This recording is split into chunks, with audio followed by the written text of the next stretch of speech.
നമുക്ക് സെക്കൻഡ് ഡേയിലെ വിശേഷം പറയാം. സത്യം പറഞ്ഞാൽ ഔട്ട് സൈഡുള്ള വീഡിയോസൊക്കെ വളരെ കുറച്ചേ എടുത്തിട്ടുള്ളൂ കേട്ടോ. സെക്കൻഡ് ഡേയിൽ ഞങ്ങളുടെ കുട്ടികളുടെ ഡാൻസാന്ന് പറഞ്ഞില്ലേ, അതിൻ്റെ തിരക്കിലായിരുന്നു. ഫസ്റ്റ് ഡേ ആണെങ്കിൽ ഞങ്ങൾ ടീച്ചേഴ്സ് എല്ലാം കൂടെ ഓടി നടന്ന് വീഡിയോ എടുപ്പും ഫോട്ടോ എടുപ്പും ഒക്കെയാണ്. എന്നാലും ഔട്ട് സൈഡ് വന്ന അധികം വീഡിയോസൊന്നും എടുത്തില്ലെന്ന്. എന്നാലും നോക്കി എന്തോരം തിരക്കാന്ന് കണ്ടോ. പേരൻസ് എല്ലാം വന്നിരുന്നു. നമ്മുടെ പേരൻസൊക്കെ അല്ലെങ്കിലും അങ്ങനെയാണ് കേട്ടോ, നല്ല സപ്പോർട്ടീവാണ്. അവരൊക്കെയും ഉണ്ടായിരുന്നു. കുഞ്ഞുങ്ങളുടെ പരിപാടിയൊക്കെ എന്ത് ഭംഗിയായിരുന്നോ. ഞങ്ങളുടെ കുഞ്ഞുങ്ങളുടെ പരിപാടിയും കാണിക്കാം കേട്ടോ. മാത്രമല്ല ഇതിൻ്റെ എൻഡിൽ, അതായത് ഈ വീഡിയോയുടെ അവസാനം ഞങ്ങൾ ടീച്ചേഴ്സ് എല്ലാം കൂടി എടുത്ത ഒരു വീഡിയോ ഇടുന്നുണ്ട് കേട്ടോ. അത് കാണാൻ മറക്കരുത്.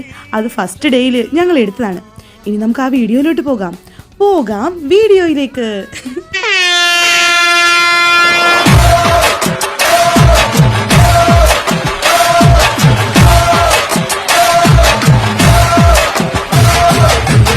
அழகா பொறந்து புட்ட ஆரடி சந்தன கட்ட